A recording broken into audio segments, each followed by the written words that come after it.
तो हेलो दोस्तों, आपका स्वागत है हमारे चैनल स्टडी विथ यू में। तो देखिए दोस्तों, हम लोग आज बताने जा रहे हैं क्लास 9 का मैथ लेसन 1 का 1.2 दूसरा भाग।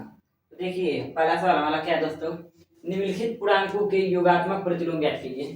तो हमने आपको लेसन 1.1 में बताया था योगात्मक प्रतिलोम करने के लिए क्या करते हैं, केवल माइनस से गुणा, उसके चिन्ह में परिवर्तन हो जाए। देखिए माइनस, ये है हमारा -7। -7 का योगात्मक प्रतिलोम क्या होगा दोस्तों, माइनस से इसमें गुणा कर दीजिए, माइनस माइनस प्लस, तो आ गया हमारा 7।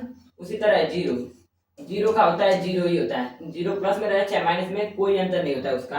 अगला देखिए क्या है, एक, एक का योगात्मक प्रतिलोम माइनस से गुणा कर दीजिए, एक में आएगा -1, एक का योगात्मक प्रतिलोम -1। फिर देखिए माइनस ए प्लस बी, क्या है दोस्तों, माइनस ए प्लस बी।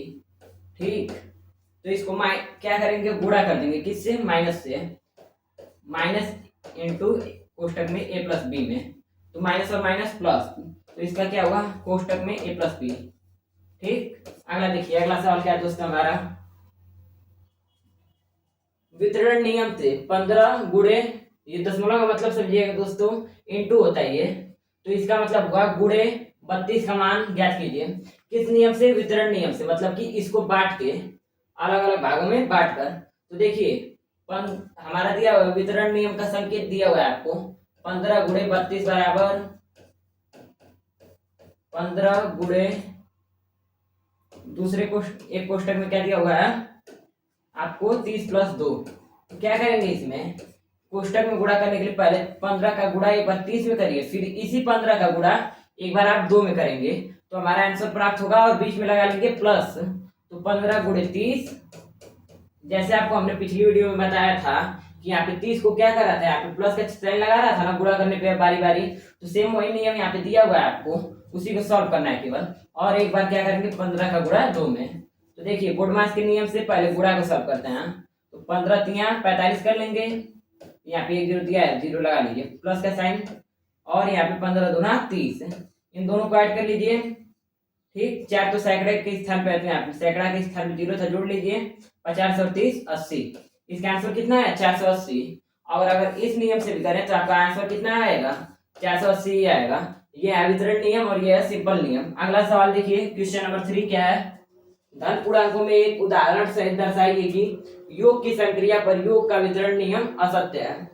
अब इसी को आपको दर्शा रहा है, जैसे मान लेते हैं हम दो संख्याएं लेते हैं, क्या लेते हैं, दो संख्याएं, 3 और 11 दोनों को जोड़ने पर क्या आना चाहिए, 14। अब बोला है ना योग की संक्रिया पर, मतलब कि योग की क्रिया पर वितरण नियम इसमें काम नहीं करता है।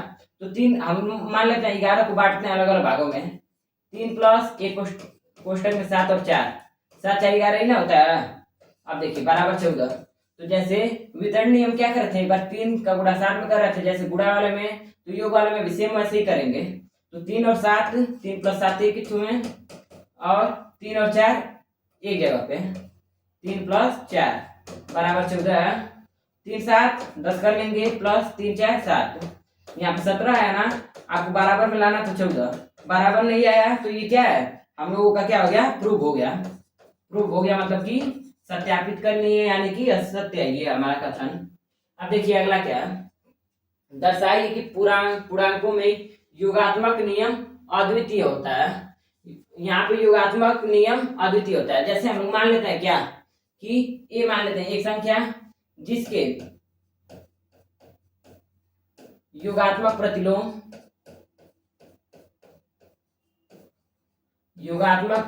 क्या है, बी और सी मान लेते हैं, क्या मान लेते हैं, बी और सी है। ठीक, तो क्या करते हैं आप इसका, तो आपको ए और बी और सी दिया हुआ है तीनों, तो देखिए ए को बी में जोड़ेंगे तो कितना आएगा, योगात्मक प्रतिलोम है ना, बी ए का, तो किसी भी संख्या को योगात्मक प्रतिलोम जोड़ने पे उसी संख्या में जीरो ही आता है। इसको मान लीजिए समीकरण 1, और यहाँ दूसरा मान लीजिए सी भी क्या है, इसी का योगात्मक प्रतिलोम भी है, तो ए को सी में भी जोड़ेंगे तो कितना आएगा जी दोस्तों, जीरो ही आएगा। ठीक, तो देखिए समीकरण 2 बन गया, तो आप एक लाइन लिख लीजिए, समीकरण 1 व 2 से, समीकरण 1 व 2 से, तो देखिए इसका मान कितना आता है, ए प्लस बी, देखिए जीरो दोनों तरफ बराबर है, तो ये दोनों भी आपस में बराबर ही होंगे, बराबर ए प्लस सी। देखिए ए इधर बी प्लस में है, इधर बी प्लस में, तो आपस में दोनों कट जाएंगे। ठीक, बी बराबर सी आया ना, तो क्या हुआ हमारे यहीं से प्रूव हो जा रहा है कि ये दोनों आपस में बराबर ही हैं, ना कि यहाँ पे बी का मान कुछ और सी का मान कुछ और नहीं आ सकता है, ये दूसरा नियम नहीं हो सकता है। अब देखिए अगला सवाल क्या है, लास्ट सवाल, 5वां सवाल। देखिए निम्नलिखित संख्याओं में से धन पूर्णांक छठी है। धन पूर्णांक तो आपको अलग अलग दिया हुआ है, यहाँ पे दिया है 8 माइनस 6, 2 माइनस 5, तो पहला हम लोगों का है 8 माइनस 6। ठीक, तो करते हैं 8 में से 6 गया 2, तो ये क्या रहा, बड़ी संख्या 8 है ना, तो इसका चिन्ह लगाएंगे प्लस का ही लगा, तो ये क्या हमारा निकला, धन पूर्णांक निकला, तो हमारा ये वाला सही है, धनात्मक है। अब देखिए 2 माइनस 5, देखिए 5 में से 2 गया 3 लिख लेंगे आसानी से। यहाँ बड़ी संख्या 5 है ना, तो 5 का ही चिन्ह लगाएंगे, यहाँ पे 5 का चिन्ह माइनस लगा लिए, तो ये क्या हुआ हम लोगों का, धन पूर्णांक नहीं है। अब देखिए 1/3, 1/3 अगर हम लोग इसमें भाग भी दे रहे हैं तो क्या आएगा हमारा, धन में भाग देंगे तो क्या आएगा, धनात्मक ही आएगा, तो ये भी क्या हुआ हमारा सही हुआ। ठीक, अगला देखिए -3 गुणे -4। ठीक, तो देखिए आगे क्या है, -4 का गुणा करिए माइनस चिन्ह में, तो माइनस और माइनस प्लस हो जाएगा, 3 चौका 12, प्लस में 12 आया, तो ये भी क्या हुआ हम लोगों का धनात्मक हुआ। अगला देखिए 8/2, 8/2, तो 8 को भाग देना है 2 से, तो 4 आएगा, यहाँ पे धनात्मक था दोनों तरफ, तो यहाँ पे भी धनात्मक ही आएगा, तो ये भी हमारा सही है।